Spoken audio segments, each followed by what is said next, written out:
Subscribe करें are के drawing classes को और ये बेल आइकन भी दबा दें। प्यारे विद्यार्थियों, आज हम इस वीडियो में कक्षा 7वीं के गणित से अध्याय 1 जिसकी प्रश्नावली 1.3 का क्वेश्चन नंबर 6 और इससे आगे के सवाल हल करना सीखेंगे। तो सबसे पहले क्वेश्चन नंबर 6 की रकम पढ़ते हैं। किसी हिमीकरण या ठंडा प्रक्रिया में, यानी कि किसी को कमरे को ठंडा करने की प्रक्रिया में कमरे के तापमान को 40 डिग्री सेल्सियस से 5 डिग्री सेल्सियस प्रति घंटे की दर से कम करने की आवश्यकता है। यानी कि कोई कमरा है, उसको 40 डिग्री तापमान है अभी, और उसको ठंडा करना है, और उसको ठंडा करने की दर क्या है? 5 डिग्री सेल्सियस प्रति घंटे की दर से वो ठंडा होता है। इस प्रक्रिया के शुरू होने के 10 घंटे बाद कमरे का तापमान क्या होगा? तो इसमें हमें किसी कमरे का तापमान बताया गया है बच्चों 40 डिग्री सेल्सियस, और उसको ठंडा करना है, और 5 डिग्री सेल्सियस की दर से वो ठंडा होता है कमरा। तो ये पूछा गया है कि 10 घंटे बाद कमरे का तापमान क्या होगा। तो हमें कमरे का तापमान 10 घंटे बाद का निकालना है। तो इसका सॉल्यूशन हम करते हैं। तो सबसे पहले हम लिखेंगे कमरे का जो अब तापमान है, कमरे का प्रारंभिक तापमान, प्रारंभिक यानी शुरुआती, जो ठंडा होने से पहले दिया गया है। प्रारंभिक तापमान बराबर है 40 डिग्री सेल्सियस, और ठंडा होने की दर क्या है? ये है 5 डिग्री सेल्सियस प्रति घंटे की दर से। तो कमरे के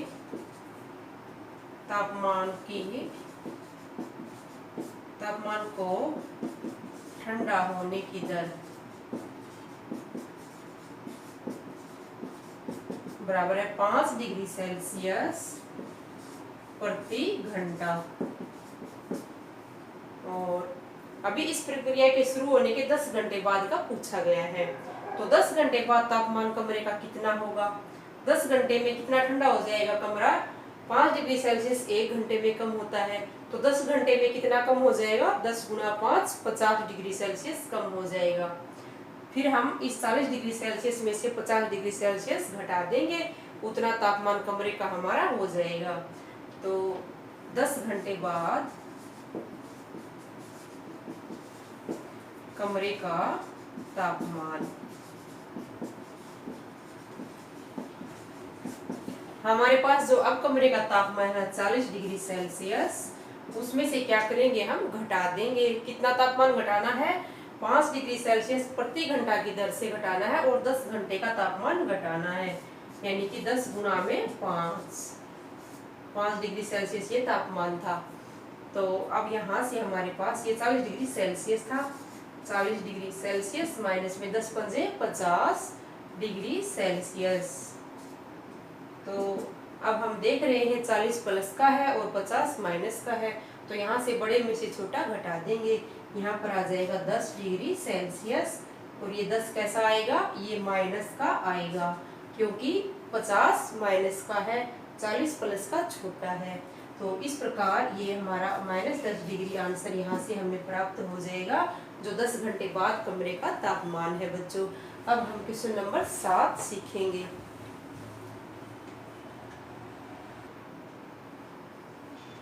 क्वेश्चन नंबर 7। तो क्वेश्चन नंबर 7 की रकम पढ़ते हैं। 10 प्रश्नों के एक कक्षा टेस्ट में, यानी कि 10 प्रश्नों का एक कक्षा में क्लास में टेस्ट हुआ है, में प्रत्येक सही उत्तर के लिए 5 अंक, अगर सही आपने किया है उत्तर तो उसके लिए 5 अंक दिए जाते हैं, और प्रत्येक गलत उत्तर देने के लिए -2 अंक दिए जाते हैं।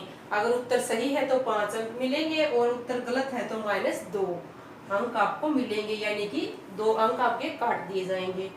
एवं प्रयत्न नहीं किए गए प्रश्नों के लिए 0 दिया जाता है, और अगर प्रश्न नहीं किया है तो उसके लिए 0 या 0 अंक दिया जाता है, यानी कि उससे कोई फर्क नहीं पड़ता है, उसके नंबर आपके नहीं काटे जाते हैं। सिर्फ सही के लिए 5 अंक और गलत के लिए 2 अंक आपके काटे जाएंगे, और 5 अंक आपको सही के लिए दिए जाएंगे। तो इस तरह से कक्षा में टेस्ट हुआ है। इसके आधार पर हमें 1, 2, 3 पार्ट्स दिए हुए हैं, इनके उत्तर आपको देने हैं। तो सबसे पहले पार्ट 1 पढ़ते हैं। मोहन 4 प्रश्नों का सही और 6 प्रश्नों का गलत उत्तर देता है, उसके द्वारा प्राप्त अंक कितने हैं। तो मोहन नाम का बच्चा है, कोई कक्षा में विद्यार्थी है, उसने 4 प्रश्नों का सही उत्तर दिया है और 6 का गलत उत्तर दिया है, तो उसके हमें कुल अंक बताने हैं, उसे कितने अंक मिले हैं। और उसने कोई भी प्रश्न नहीं छोड़ा है, यानी कि सभी प्रश्न उसने 4 और 6 10 के 10 प्रश्न अटेम्प्ट किए हैं, यानी कि उत्तर दिया है। तो पहले हम निकालेंगे 4 प्रश्नों का सही उत्तर है उसके कितने अंक मिले, फिर गलत प्रश्नों का फिर उनको जोड़ देंगे। तो मोहन ने 4 प्रश्न सही हल किए हैं, तो मोहन के 4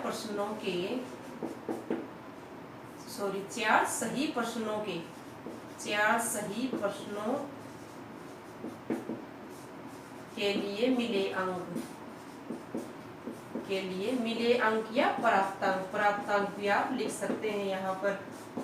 तो 4 के लिए कितने मिलेंगे, 4 के लिए 4 गुणा में 1 के लिए मिलता है 5 अंक, तो 4 गुणा में 5 यहाँ आ जाएगा बच्चों। तो 4 पंजे 20 अंक। और मोहन के 6 प्रश्नों के जो गलत उत्तर दिए हैं उसके लिए कितने अंक काटे गए हैं वो लिखेंगे। मोहन के 6 गलत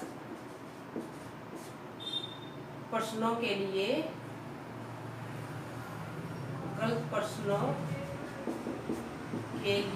मिले या प्रश्नों के लिए काटे गए अंक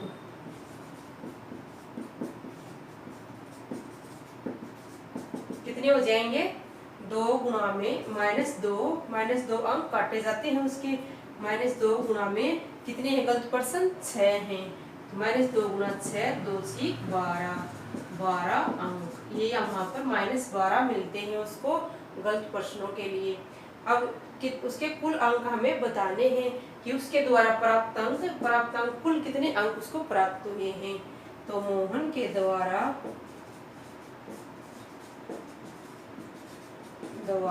प्राप्त अंक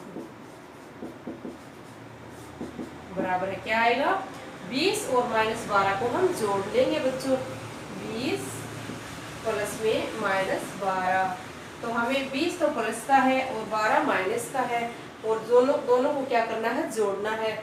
दोनों विपरीत चिन्ह है, इसलिए सीधा इनको जोड़ नहीं सकते, बड़े में से छोटा घटाना पड़ेगा। तो 20 में से 12 को हम घटाएंगे, उत्तर आएगा 8 अंक।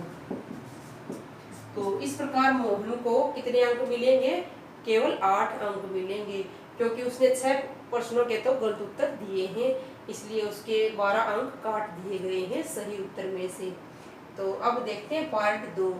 रेशमा के 5 उत्तर सही हैं और 5 उत्तर गलत हैं, उसके द्वारा प्राप्त अंक कितने हैं।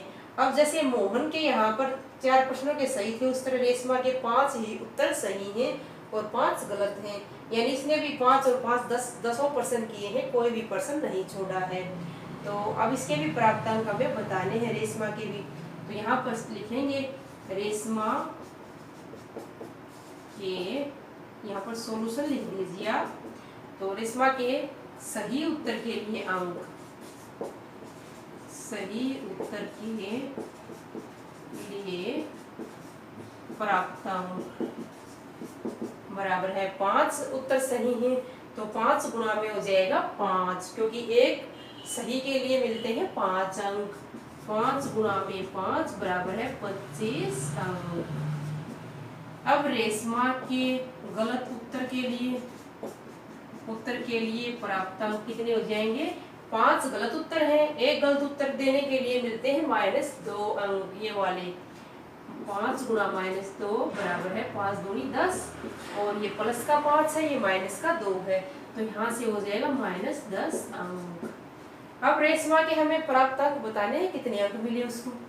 तो यहाँ पर आ जाएगा रेशमा के प्राप्त अंक, क्या करेंगे, 25 और 10 को पहले जोड़ा था उसी तरीके से यहाँ पर इस तरह जोड़ देंगे, माइनस का 10, तो अब 25 प्लस का है बच्चों और 10 माइनस का है, क्योंकि ये प्राप्त अंक माइनस में थे।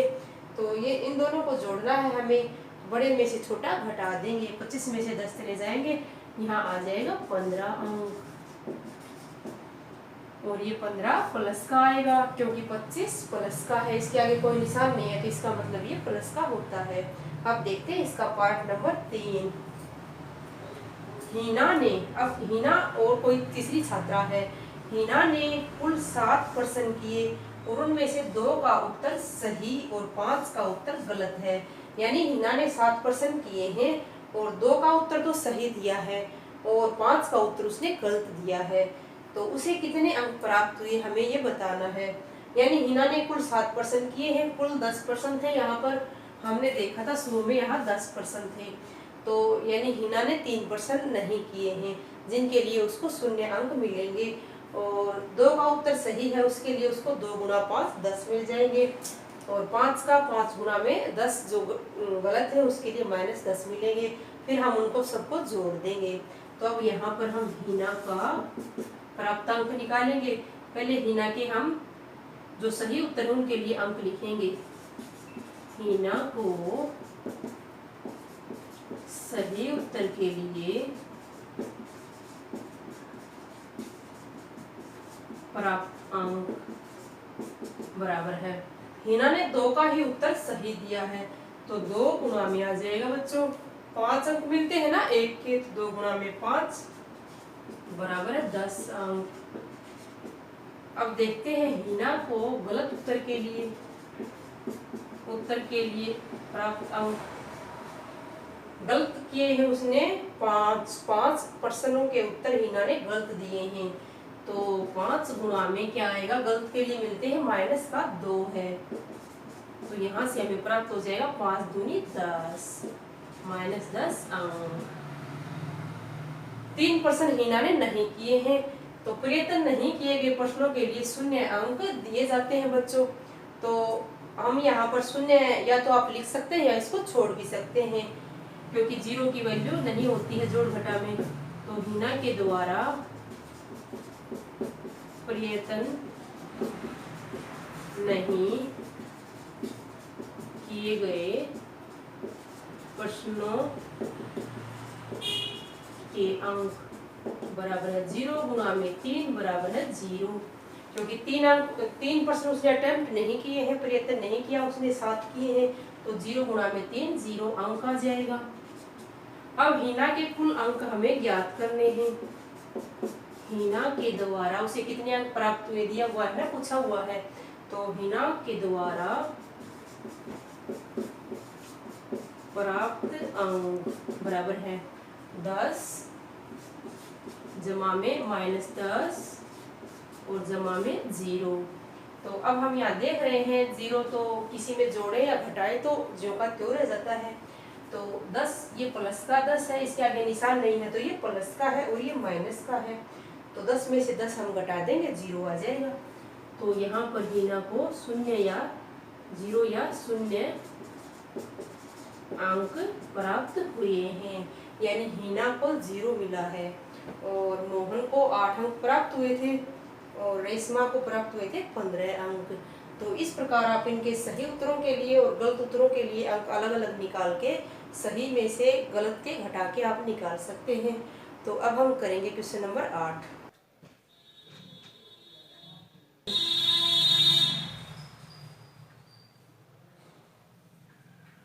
Question number 8। तो सबसे पहले क्वेश्चन नंबर 8 की रकम पढ़ते हैं। एक सीमेंट कंपनी को सफेद सीमेंट बेचने पर ₹8 प्रति बोरी की दर से लाभ होता है और स्लेटी या ग्रे रंग की सीमेंट बेचने पर ₹5 प्रति बोरी की दर से हानि होती है। तो एक सीमेंट की कंपनी दी हुई बच्चों, ये सीमेंट की कंपनी, तो ये 2 तरह की सीमेंट बेच रही है, सफेद और ये स्लेटी सीमेंट बेच रही है। स्लेटी रंग की सीमेंट, 2 तरह की सीमेंट बेच रही है कंपनी। तो इसको सफेद सीमेंट बेचने पर ₹8 प्रति बोरी की दर से लाभ हो रहा है, और जो ये हमारी स्लेटी रंग की सीमेंट है ग्रे कलर की, वो बेचने पर इसको ₹5 प्रति बोरी की दर से हानि होती है। तो इसके आधार पर हमें इन 2 प्रश्नों के उत्तर देने हैं। इसमें 2 प्रश्न दिए गए हैं बच्चों, ए और इसका ही ये बी पार्ट है, 8वें क्वेश्चन का ही ये बी पार्ट है, 8 का बी। तो इन दोनों के उत्तर हमें इसके आधार पर देने हैं कि जो सफेद सीमेंट है उसे बेचने पर 8 रुपये प्रति बोरी लाभ होगा और स्लेटी पर 5 रुपये प्रति बोरी हानि। तो इसका ए पार्ट पढ़ते हैं। किसी महीने में वह कंपनी 3000 बोरियां सफेद सीमेंट की और 5000 बोरियां स्लेटी सीमेंट की बेचती है, तो उसका लाभ अथवा हानि क्या है।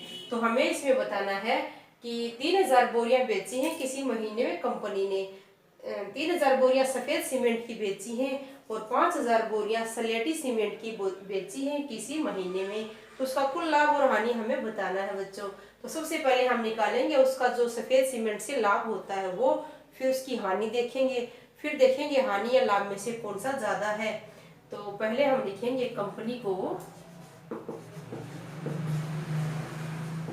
को सफेद सीमेंट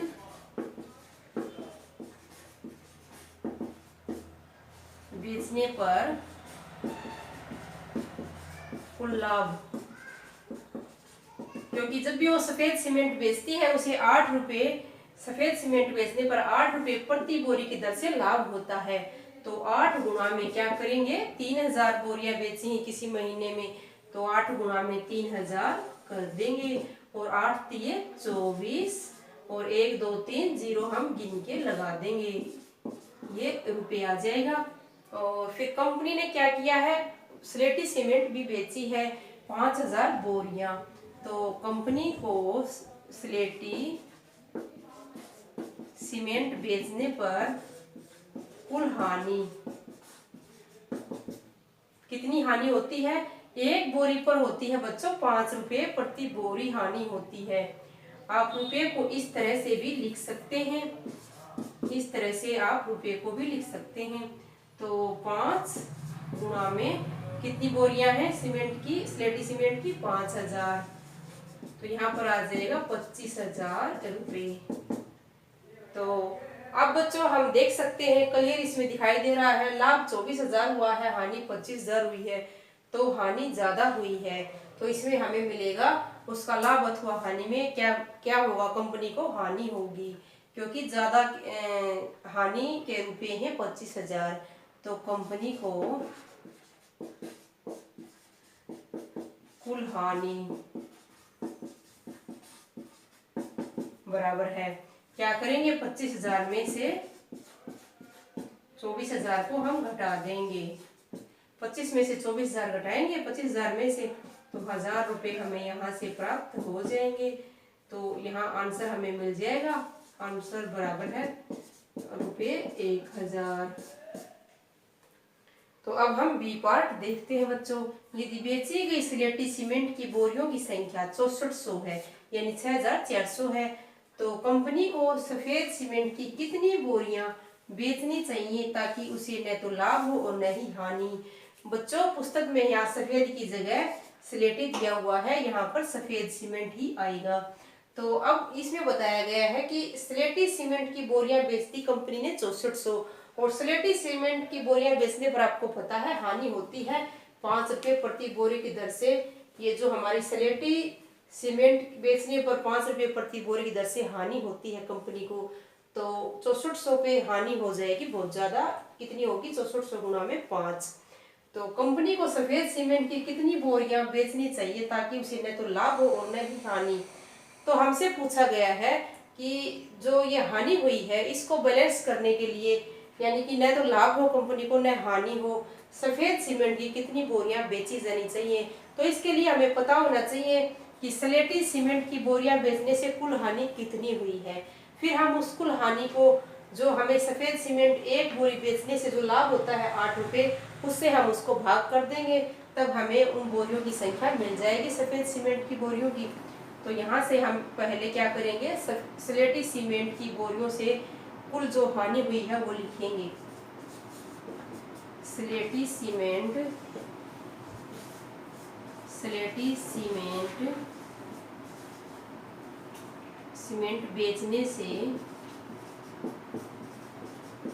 बेचने से हुई कुल हानि 6400 6400 भी बोल सकते हैं, गुणा में हानि कितनी होती है 5 रुपये प्रति बोरी की दर से होती है, तो गुणा 5 करेंगे। जीरो गिन के लगाएंगे और क्या करेंगे 500 के 20, 5 से 30 और 2 32। तो ये 32,000 रुपयों की हानि हो जाती है कंपनी को। अब कंपनी ये चाहती है कि उसे न तो लाभ हो न हानि हो, इसके लिए उसे सफेद सीमेंट की कितनी बोरियां बेचनी चाहिए। तो हम क्या करेंगे 32,000 रुपये की हानि हुई है, इसको हम 8 रुपये जो प्रति बोरी की दर से सफेद सीमेंट में लाभ होता है उसको भाग कर देंगे। तो सफेद बोरियों की संख्या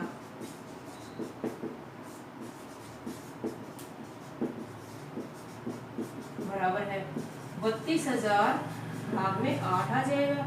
इसको भाग देंगे 800 के 32, 800 800 3 जीरो आ जाएंगी। ये 4,000 बोरियां इसका आंसर आ जाएगा बच्चों। तो इस प्रकार हमने क्वेश्चन नंबर 8 का हल करना सीखा। अब क्वेश्चन नंबर 9 सीखेंगे। क्वेश्चन नंबर 9, निम्नलिखित को सत्य कथन में, यानी कि जो ये दिए गए हैं 4 पार्ट्स, इनको सही कथन में परिवर्तित करने के लिए, सही बनाने के लिए अधिक स्थान को एक पूर्णांक से प्रतिस्थापित कीजिए। यानी कि जो हमें यहाँ खाली स्थान दिए गए हैं, यहाँ 4 जगह खाली स्थान दिए गए हैं, इनको आपको भरना है। और कैसे भरना है, ताकि ये जो यहाँ पर खाली स्थान दिया गया, जैसे -3 गुणा में खाली स्थान बराबर है 27, तो ये सही सिद्ध हो जाए। तो इसमें 4 पार्ट्स दिए गए हैं बच्चों। ए में हम देखते हैं -3 गुणा में खाली स्थान बराबर है 27, तो हमें पता लगाना है यहाँ पर क्या आएगा। तो ये -3 है और ये 27 है, तो हमें पता है 27 को हम 3 से भाग दे देंगे, या इसमें तो हम सीधा पाड़ा भी ले सकते हैं 3 निमा 27। नहीं तो अगर बड़ी संख्या हो तो जो यहाँ पर गुणनफल दिया हुआ है उसको आप भाग कर दीजिए -3 से, 3 निमा 27 आ जाएगा और माइनस का निशान आएगा। यहाँ पर एक माइनस का निशान है तो आंसर में भी माइनस का निशान आता है। तो -3 गुणा -9 करेंगे तो 3 निमा 27, और क्योंकि 27 प्लस का दिया हुआ है और हमें प्लस बनाने के लिए माइनस गुणा माइनस करना पड़ेगा, तभी ये प्लस का 27 आएगा। अगर हम केवल 9 लिख देंगे तो 3 निमा 27 यहाँ माइनस का आ जाएगा, केवल एक माइनस होगा तो इस प्रकार इसमें आएगा बच्चों माइनस का 9। अब यहाँ देखते हैं 5 गुना खाली स्थान बराबर है -35, तो हमें पता है कि 35 को हमें 5 से भाग देना है और फिर माइनस का निशान भी हमें चाहिए, क्योंकि ये 5 प्लस का है, इसलिए जो आंसर हम यहाँ लिखेंगे इससे गुणा करने के लिए वो पूर्णांक माइनस का आएगा। तो 5 सत्ते 35 और 7 माइनस का आ जाएगा। अब ये प्लस का है, प्लस गुणा माइनस, ये माइनस का निशान आ गया और 5 सत्ते 35 का आ जाता है। अब भी इसका जो सी पार्ट है वो देखते हैं बच्चों। खाली स्थान गुणा में -8 बराबर है -56, तो 56 को हम इससे भाग देंगे, माइनस के को बाद में देखते हैं। 56 को इससे भाग देंगे 8 से, तो 8 7 56 हो जाता है, यहाँ पर 7 आएगा। और ये माइनस का 56 है, ये माइनस का 8 है, तो हमें प्लस का 7 लेना पड़ेगा, क्योंकि प्लस गुना माइनस तभी माइनस आएगा। एक विषम संख्या में माइनस के निशान होते हैं तभी हम लगाते हैं। अगर इसको हम माइनस का कर देंगे तो माइनस गुना माइनस या प्लस हो जाएगा, जो गलत हो जाएगा। तो इस तरह से 7 प्लस का आएगा, गुणा में -8 बराबर -56 हो जाएगा। अब डी पार्ट देखते हैं। खाली स्थान गुणा में -12 बराबर 132, तो 132 को आपको क्या करना है, -12 से भाग देना है। तो इसको भाग देंगे हम, तो ये थोड़ा बड़ा है तो हम इसको इस तरह भाग दे लेंगे। 12 एकम 12, 3 में से 2 गया 1, 12, 12 एकम 12, तो भाग देंगे तो क्या आएगा 11 आएगा। हमने केवल 12 को भाग दिया है बच्चों, हमने माइनस को छोड़ रखा था, तो यहाँ पर ये तो पता है 11 आएगा। अब 11 और 12 की गुणा करें 132 आ जाता है, तो ये माइनस का निशान यहाँ है इसके साथ, और ये प्लस का दिया हुआ है, तो इसको प्लस का 132 बनाने के लिए अब तो ये माइनस का आएगा, क्योंकि प्लस गुना माइनस माइनस होता है, तो हम 11 के क्या कर देंगे, माइनस का निशान लगा देंगे। यहाँ माइनस का 11 आएगा। अब 11 गुना 12 132, और माइनस गुना माइनस 2 बार माइनस है पूर्णांकों के साथ सम संख्या में, तो ये प्लस हो जाएगा। तो इस प्रकार यहाँ उत्तर आएगा -11। तो इस प्रकार बच्चों हमने इस वीडियो में क्वेश्चन नंबर 6 से 9 तक के हल करने सीखे हैं। तो अगर आपको सवाल अच्छे समझ में आए हैं तो आप वीडियो को लाइक ज़रूर करें और चैनल को भी सब्सक्राइब कर लें। थैंक यू बच्चों।